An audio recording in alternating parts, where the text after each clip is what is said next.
High, আমি পূজাস ব্লগে তোমাদের সবাইকে স্বাগতম। আজকে আমি ঘরে থাকা বেসিক মশলা দিয়ে সোনালী মুরগিটা ভুনা করব। তো আমি রেসিপিটা শেয়ার করেছি, চলো রেসিপিটা দেখে নেওয়া যাক।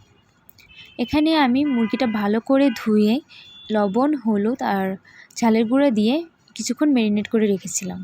তারপর আলুগুলো ভেজে তুলে নিয়েছি।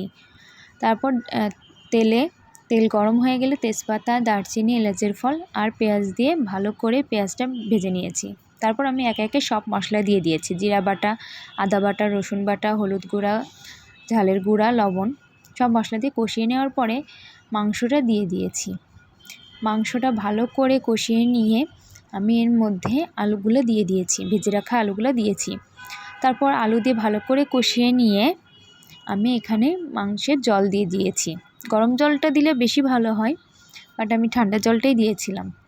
তো মাংসটা ভালো করে যখন ফুটে মাংসটা নরম হয়ে যাবে, তারপর আমি গরম মশলার গুঁড়া দিয়ে বন্ধ করে দিয়েছি চুলা।